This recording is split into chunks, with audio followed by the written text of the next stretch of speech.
Hello guys, welcome to my channel. आज हम करेंगे class 12 business studies and topic होगा हमारा मनी मार्केट इंस्ट्रूमेंट्स। ठीक है। सो मनी मार्केट इंस्ट्रूमेंट पूरे कितने हैं आपके? 5 हैं total.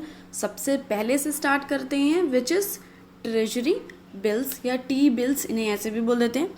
So treasury bill is basically an instrument of short term borrowing. Short term borrowing का इधर क्या मतलब है कि अगर गवर्नमेंट को पैसा चाहिए शॉर्ट टर्म के लिए, शॉर्ट टर्म यानी लेस देन 1 ईयर, अगर गवर्नमेंट ऑफ इंडिया को पैसा चाहिए 1 साल से कम समय के लिए तो ट्रेजरी बिल्स इशू किए जाते हैं। इन्हें क्या कहा जाता है? Zero coupon bonds. ठीक है, इनको ज़ीरो कूपन बॉन्ड्स भी कहा जाता है।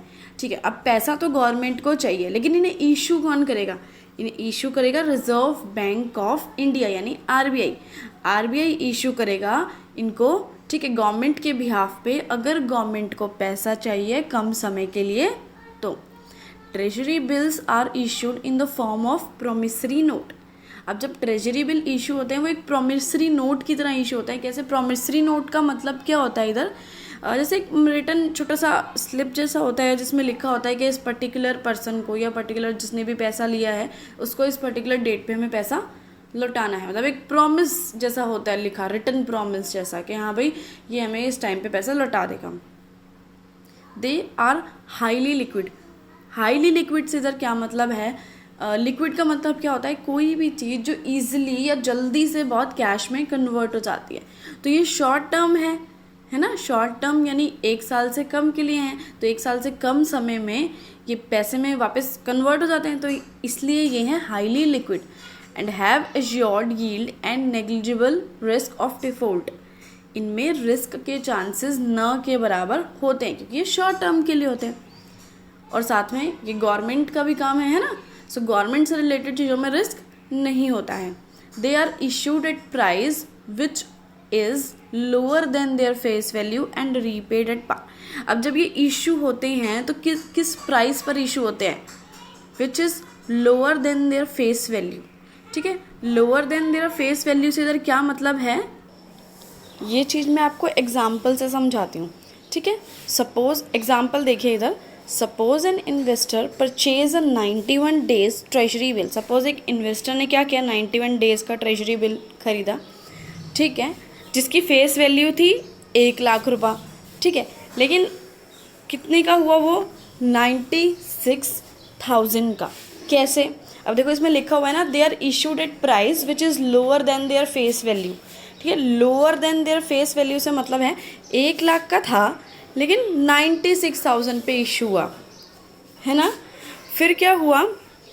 Bye holding the bill until the maturity date the investor, और एंड में क्या हुआ? जब मेचोरिटी डेट आई रिसीवर को पूरा 1 लाख रुपये मिला। मतलब देखो दोबारा से बताती हूँ, 1 लाख रुपये का था लेकिन जब इशू हुआ तो 96,000 का हुआ। फिर जब वापस मैच्योर हुआ तो वापस से वो 1 लाख का हुआ, है ना। तो बीच का जो डिफरेंस हुआ, जो बीच का आपका डिफरेंस आया 4,000 रुपीज़ का, वो क्या चीज़ है?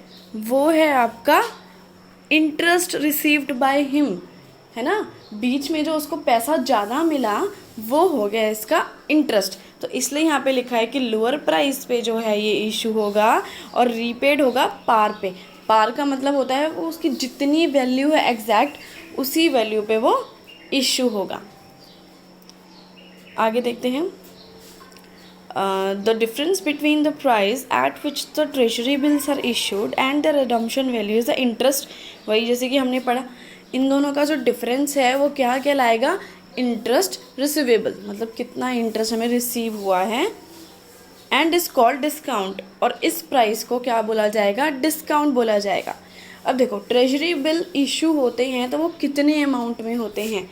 स्टार्टिंग होती है आपकी 25,000 से और आगे and in multiples thereof. Multiples यानी 25,000, 50,000, ऐसे 1 लाख, ऐसे ये इशू होते हैं। अभी हमारा हम सेकंड करते हैं। सेकंड क्या है हमारा? Commercial paper. सो कमर्शियल पेपर क्या है? शॉर्ट टर्म, यानी इसमें भी शॉर्ट टर्म वर्ड यूज़ हुआ है। शॉर्ट टर्म का मतलब है कि इसमें पैसा रेज किया जा रहा है कम समय के लिए। अनसिक्योर्ड अनसिक्योर्ड का मतलब है जिसके अगेंस्ट सिक्योरिटी नहीं रखी जाती है। प्रोमिसरी नोट, जैसे कि मैंने आपको बताया था, प्रोमिसरी नोट का मतलब क्या है। प्रोमिसरी नोट यानी कि जब भी आप मतलब रिटर्न में लिखा होगा किसी भी ऐसे, जैसे प्रॉमिस होगा, कोई रिटर्न ऐसा बिल होगा जिसमें लिखा होगा कि ये पर्टिकुलर इंसान किसी पर्टिकुलर टाइम पे या डेट पे हमें ये पैसा देने वाला है। अब बात आई नेगोशिएबल की। नेगोशिएबल का इधर मतलब क्या होता है, ठीक है, नेगोशिएबल से इधर मतलब है कि जैसे कि आपके पास है वो भी प्रोमिसरी नोट, ठीक है, फिर क्या हुआ, देखो जैसे कि सपोज़ आपके पास जो है बिल है कि आपके पास जून में पैसा आएगा, लेकिन अभी चल रहा है आपका फ़ैब, है ना, लेकिन आपको पैसा अभी चाहिए, ठीक है, आप इतना वेट नहीं कर सकते हो कैश के लिए। तो इसमें क्या होगा कि आप किसी भी फाइनेंशियल इंस्टीट्यूशन या बैंक के पास जाओगे, उनको वो प्रोमिसरी नोट दे दोगे, बिल दे दोगे, ठीक है, और बैंक आपको पैसा उसके बदले दे देगा। और जब मैच्योरिटी डेट आएगी ना, तो क्या होगा, मैच्योरिटी डेट पे बैंक जाके उनसे पैसा खुद ले लेगा। आगे बढ़ते हैं। Transferable by endorsement and delivery with a fix maturity period. Fix maturity period यानी इनका भी पर्टिकुलर एक टाइम होता है, इस टाइम पे ये मैच्योर हो जाएंगे। It is issued by large and credit worthy company. अब इन्हें इशू कौन करता है, large and credit worthy companies, यानी ऐसी कंपनियां जो बहुत बड़ी बड़ी हैं और उनका क्रेडिट स्कोर बहुत अच्छा है, क्रेडिट रेटिंग्स बहुत अच्छी है। अभी हमने पीछे पढ़ा था ना, ये अनसिक्योर्ड हैं, तो अनसिक्योर्ड हैं इसलिए ये कौन इशू कर सकता है, क्रेडिट वर्दी कंपनीज। भाई जिनको पता है, जिन लोगों को पता है कि ये कंपनीज जो है हमें पता है कि पैसे लौटा देंगे टाइम पे, इसलिए इनसे सिक्योरिटी नहीं रखवाई जाती है। To raise short term funds, तब शॉर्ट टर्म के लिए, थोड़े समय के लिए पैसा रेज करने के लिए इनको इशू किया जाता है at low rate of interest, और इसमें इंटरेस्ट रेट काफ़ी कम लगता है क्योंकि थोड़े से दिन के लिए रेज पैसा इसमें किया जाता है। It usually has a maturity period of 15 days to 1 year, ठीक है, इसका मेच्योरिटी पीरियड कितना होता है, 15 दिन से लेकर 1 साल तक। इसका मतलब ये बनता है कि 15 दिन से 1 साल तक हम पैसा इसमें रेज कर सकते हैं। आगे देखते हैं। The issuance of commercial paper is an alternative to bank borrowing for large companies. Alternative का मतलब क्या होता है, अल्टरनेटिव का मतलब होता है कि एक चीज़ या दो चीज़ें हैं आपस में, उनमें से चाहे आप कोई भी चूज़ कर लो, है ना, कि ऑलमोस्ट सेम बात होगी, है ना। सो ये अल्टरनेटिव किसका है, बैंक बोरोइंग का, यानी चाहे आप पैसा कमर्शियल पेपर से उठा लो, चाहे आप बैंक से बोरो कर लो, ये ऑलरेडी ऑलमोस्ट जो है सेम माने जाते हैं। It is sold at discount, ये कैसे सोल्ड होता है, डिस्काउंट पे, और रिडीम होता है पार पे, सेम जैसे अभी हमने पीछे पढ़ा था ट्रेजरी बिल का, है ना। The original purpose of commercial paper was to provide short term funds for seasonal and working capital needs. अब इसका पर्पज़ क्या होता है भाई कमर्शियल पेपर का, क्यों ये जो है इशू किए जाते हैं, ताकि हमें शॉर्ट टर्म फंड्स मिल सके, जैसे कि अभी हमने पढ़ा था 15 दिन से लेकर 1 साल तक शॉर्ट टर्म फंड्स के लिए, for seasonal and working capital needs, यानी अगर हमें वर्किंग कैपिटल के लिए कुछ चाहिए, पैसे की ज़रूरत है, तो उसके लिए हम शॉर्ट टर्म फंड्स रेज कर सकते हैं। For example company use this instrument for purpose such as bridge financing, जैसे कि कंपनी को अगर ब्रिज फाइनेंसिंग के लिए पैसा चाहिए तो वो कमर्शियल पेपर इशू कर सकती है। अब इधर एग्जाम्पल देखते हैं। Suppose a company needs long term finance to buy some machinery. अभी कंपनी को सपोज पैसा चाहिए बहुत सारा, ठीक है, मशीन खरीदनी है उसे कंपनी को, in order to raise the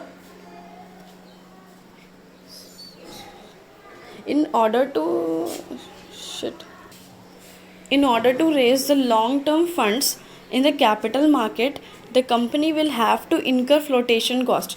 अभी इतना ज़्यादा पैसा अगर कंपनी को चाहिए है तो उसके लिए फ्लोटेशन कॉस्ट तो उसे खर्चनी ही पड़ेगी। अब फ्लोटेशन कॉस्ट जो उसे खर्चनी पड़ेगी, अब फ्लोटेशन कॉस्ट क्या होती है, जैसे ब्रोकरेज, कमीशन वगैरह, प्रिंटिंग ऑफ एप्लीकेशन, एडवर्टाइजिंग, ये सब चीज़ें खर्चनी, उसके लिए पैसेज की ज़रूरत है ना। So funds raised through commercial paper are use to meet the flotation cost, ठीक है, फ्लोटेशन कॉस्ट के लिए भी उसको पैसा चाहिए, तो इस पैसे की ज़रूरत को पूरा करने को हम बोलेंगे ब्रिज फाइनेंसिंग, और ये ब्रिज फाइनेंसिंग इसी के थ्रू रेस इसमें पैसा किया जाता है। आगे करते हैं अपना थर्ड है आपका कॉल मनी। अब देखते हैं कॉल मनी क्या है। Is a short term finance. अब ये भी, इसमें भी थोड़े समय के लिए ही पैसा हम जो है रेज कर सकते हैं। मेचोरिटी पीरियड इसका कितना है, 1 डे to 15 डेज़, यानी इसका मेचोरिटी पीरियड बहुत ही ज़्यादा कम है। For inter bank transactions. अभी इंटर बैंक ट्रांजेक्शन का क्या मतलब है, देखो अगर एक बैंक को पैसा चाहिए तो दूसरा बैंक उसको पैसा दे देगा। जिस बैंक के पास ज़्यादा पैसे होंगे, मतलब वो किस बैंक को पैसा देगा, जिस बैंक के पास कम पैसे होंगे या जिसको ज़रूरत होगी। तो ये हो गया इंटर बैंक, यानी बैंक आपस में ही जो है पैसे का लेन देन कर लेंगे। Commercial banks have to maintain a minimum cash balance known as cash reserve ratio. So cash reserve ratio का मतलब क्या होता है कि कंपनीज को थोड़ा बहुत कैश अपने पास मेंटेन रखना होता है, ठीक है। Reserve Bank of India changes the CRR from time to time. अब ये CRR बार बार चेंज होती रहती है, ठीक है, which in turn affects the amount of funds available to be given as loans by commercial bank. अभी देखो CRR का मतलब क्या था, CRR का मतलब ये था कि बैंक को अपने पास कैश कुछ अमाउंट में रखना है। अभी ये CRR जो है सपोज बढ़ गई है ना, बढ़ गई, तो बढ़ने से क्या हुआ, बढ़ने से ये हुआ कि जो बैंक्स हैं उनको अपने पास कैश ज़्यादा रखना पड़ेगा। अब जब वो कैश ज़्यादा रखेंगे तो लोन पे कम दे पाएंगे, है ना, तो इससे फ़र्क पड़ेगा ना, available to be given as loans. जो लोन लोगों को वो दे रहे हैं, इस बात से फ़र्क पड़ेगा कि CRR कम या ज़्यादा हो रही है। So call money is a method by which banks borrow from each other, है ना, जैसे कि मैंने स्टार्टिंग में बताया था, बैंक्स एक दूसरे से इसमें बोरो करते हैं। The interest paid on call money loan is known as the call rate.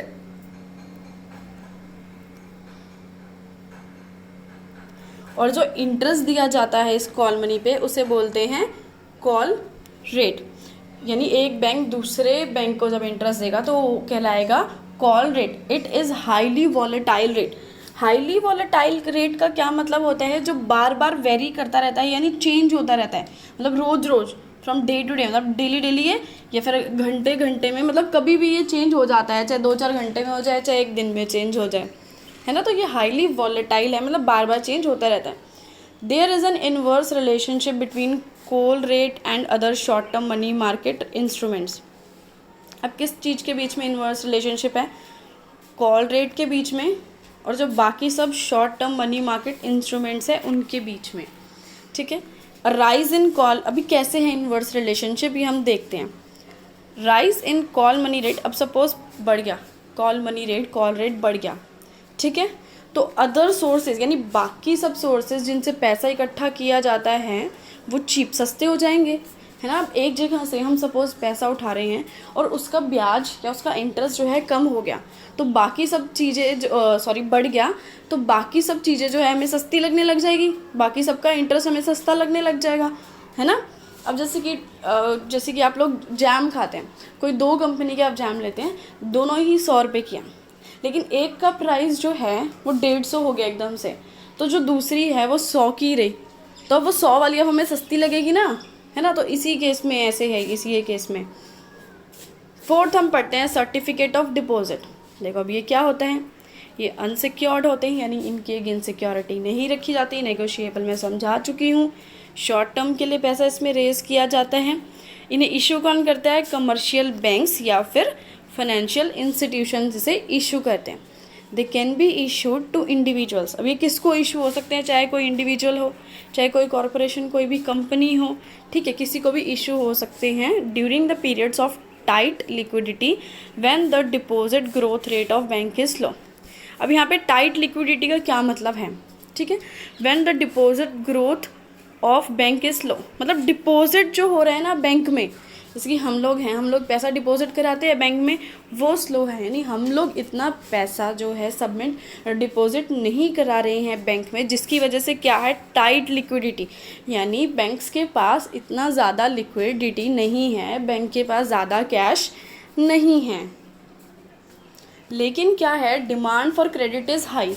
Bank के पास तो इतना पैसा नहीं है, क्योंकि हम इतना कैश जो है डिपॉजिट नहीं करा रहे हैं, लेकिन क्रेडिट की डिमांड तो बहुत है, यानी पैसा के लिए लोगों को बहुत ज़्यादा ज़रूरत है।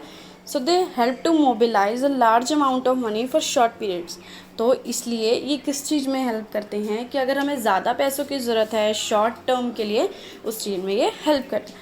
फिफ्थ देखते हैं आपका कमर्शियल बिल। सो कमर्शियल बिल क्या होता है? A commercial bill is a bill of exchange used to finance the working capital requirements of business firms। यानी अगर किसी भी बिजनेस फर्म को पैसे की ज़रूरत है, और किस चीज़ के लिए, वर्किंग कैपिटल के लिए पैसे की ज़रूरत है शॉर्ट, तो वो कमर्शियल बिल इशू कर सकता है। ये शॉर्ट टर्म है, यानी थोड़े समय के लिए पैसा उठाया जाता है इसमें। नेगोशिएबल में पहले ही आपको बता चुकी हूँ। सेल्फ लिक्विडेटिंग इंस्ट्रूमेंट है ये। इसका मतलब क्या है, जैसे कि आपने क्या हुआ, क्रेडिट सेल करनी है, ठीक है, तो आपको उसके लिए कुछ पैसे की ज़रूरत है, चाहे उसकी प्रोडक्शन पूरा ना हुआ हो या जो भी, उसके लिए कुछ पैसे की ज़रूरत है, तो आपने पैसा उठाया, क्रेडिट सेल उधार में सेल कर दी। फिर क्या हुआ, जब गुड्स बिक गए आपके, वो क्रेडिट पे जितने भी गुड्स से बिक गए, उससे जब पैसा आया तो आपने क्या किया, उसी पैसे से वो पैसा अपना उतार दिया, जो भी आपने वो पैसा लोन उठाया था, ठीक है, कमर्शियल बिल के थ्रू वो पैसा उतार दिया। तो ये इसका मतलब हो गया सेल्फ लिक्विडेटिंग, यानी खुद से ही लिक्विडेटिंग का मतलब ये हुआ कि आपने जो पैसा लिया था वो किसी ऐसी चीज़ के लिए लिया था कि जब वो आपका काम पूरा हो जाएगा, या फिर वो जो उस काम से जो अर्निंग होगी, सेम उसी अर्निंग से आप वो पैसा वापस उतार देंगे, ठीक है। The seller could wait till the specified period और make use of a bill of exchange. अभी इस केस में क्या है, या तो सेलर वेट करेगा कि भाई जब वो डेट आएगी पर्टिकुलर कि मेरे क्रेडिट सेल जो मैंने करी थी मुझे पैसा मिलेगा, तब तक वेट करो, या फिर बिल ऑफ एक्सचेंज का यूज़ कर लो, ठीक है। अब इस केस में क्या होगा ये भी आगे बताऊंगी डिटेल में। द सेलर या dryer of the goods drawer the bill. Seller जो है वो बिल बनाएगा और बायर जो है वो एक्सेप्ट करेगा। हमेशा ही ऐसा होता है, सेलर बिल बना के देते हैं, हम बायर हैं, हम एक्सेप्ट कर लेते हैं। On being accepted the bill becomes marketable instrument. हमने बिल एक्सेप्ट कर लिया, अब वो बिल क्या बन जाएगा, एक मार्केटेबल इंस्ट्रूमेंट बन जाएगा, और उसको क्या नाम दिया जाएगा, ट्रेड बिल। यानी एक बिल था जिसे सेलर ने बनाया, बायर ने एक्सेप्ट किया, उसके बाद वो एक मार्केटेबल इंस्ट्रूमेंट बन गया है जो कि ट्रेड बिल कहलाएगा। These bills can be discounted with the bank. In bills को बैंक से डिस्काउंटेड किया जा सकता है। If the seller needs funds before the bill mature. अगर सेलर को पहले पैसा चाहिए तो, यानी वो पर्टिकुलर डेट आने से पहले अगर सेलर को पैसा चाहिए तो वो बैंक के पास जाएगा और उसे डिस्काउंट करा लेगा। कैसे? जैसे कि मेरे पास बिल है, मेरे को पैसे की ज़रूरत है, ठीक है, तो मैं क्या करूँगी, मैं बैंक के पास जाऊँगी, ठीक है, बैंक के पास जाके मैं उनको वो बिल दे दूँगी, ठीक है, मेरे को बैंक जो है पैसा दे देगा। पैसा देने के बाद जब वो पर्टिकुलर डेट आएगी, वो बैंक जाके उस पर्टिकुलर इंसान से खुद से पैसा ले लेगा, है ना। When a trade bill is accepted by a commercial bank, और वो जो ट्रेड बिल मैं देकर आई थी बैंक को, वो बैंक उसे ले लेगा, और बैंक उसके लेने के बाद वो कमर्शियल बैंक के लेने के बाद वो कमर्शियल बिल बन जाएगा।